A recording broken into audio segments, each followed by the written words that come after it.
ராஜேஸ்வரி, அமெரிக்க அதிபராக ட்ரம்ப் பதவியேற்ற 24 மணி நேரத்திற்குள்ளாகவே இந்திய பங்குச்சந்தை கடும் வீழ்ச்சியை சந்தித்திருக்கிறது. இன்று க்ளோசிங் பெல் என்று அழைக்கக்கூடிய பங்குச்சந்தை நிறைவடையும் நேரத்தில் 1071 புள்ளிகள் சரிவடைந்து மும்பை பங்குச்சந்தையான சென்செக்ஸ் 76,011 புள்ளிகளுடன் வர்த்தகமாகி கொண்டிருக்கிறது.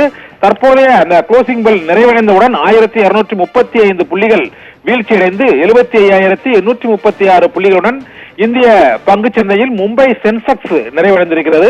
இதே போல நிப்டியானதும் 299 புள்ளிகள் சரிவடைந்து 23,045 புள்ளிகளுடன் அந்த பங்குச்சந்தையின் வர்த்தகம் நிறைவடைந்திருக்கிறது.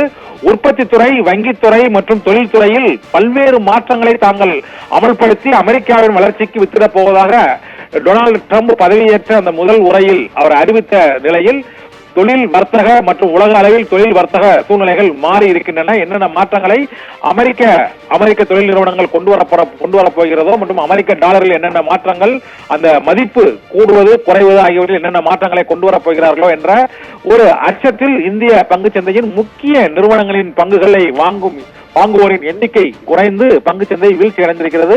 மும்பை பங்குச்சந்தையான சென்செக்ஸும் தேசிய பங்குச்சந்தையான நிப்டியும் இன்று நிறைவடையும் நேரத்தில் 1000 புள்ளிகள் குறைவடைந்திருக்கிறது. மும்பை பங்குச்சந்தையான சென்செக்ஸ், நிப்டி 299 புள்ளிகள் வரை குறைவடைந்திருக்கிறது. இதுவரை இல்லாத அளவுக்கு 23,000 புள்ளிகளை தாண்டியும் 75,000 புள்ளிகளை தாண்டியும் நிப்டி சென்செக்ஸ் பங்குச்சந்தையில் வர்த்தகமாகிக் கொண்டிருக்கிறது.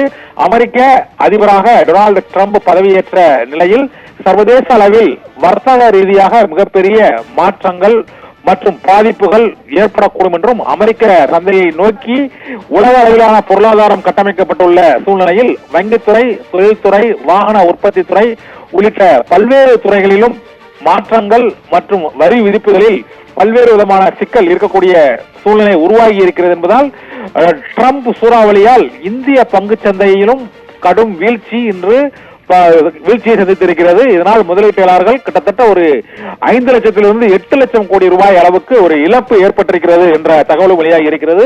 நேற்று சென்செக்ஸ் 77,000 புள்ளிகளிலும் நிப்டி 23,000 புள்ளிகளை தாண்டியும் அந்த பங்குச்சந்தை வர்த்தகம் நிறைவடையும் நேரத்தில் இருந்த சூழ்நிலையில் இன்று 2 மும்பை பங்குச்சந்தை சென்செக்ஸிலும் மற்றும் தேசிய பங்குச்சந்தை நிப்டி ஆகிய இரண்டிலும் மேலும் வீழ்ச்சி அடைந்திருப்பது அமெரிக்க அதிபராக டொனால்டு ட்ரம்ப் பதவியேற்றதன் பின்னர் இந்த பங்குச்சந்தை குறியீட்டு எண்ணானது குறிப்பிட்ட அளவு கடுமையான வீழ்ச்சியை சந்தித்திருக்கிறது என்று முதலீட்டாளர்கள் மற்றும் பொருளாதார நிபுணர்கள் கணித்திருக்கிறார்கள். அடுத்தடுத்து டொனால்டு ட்ரம்ப் அரசின் நடவடிக்கைகளை பொறுத்து இந்திய பங்குச்சந்தை மற்றும் சர்வதேச பங்குச்சந்தைகளில் அந்த மீண்டு எழும் என எதிர்பார்க்கப்படுகிறது. ராஜேஸ்வரி.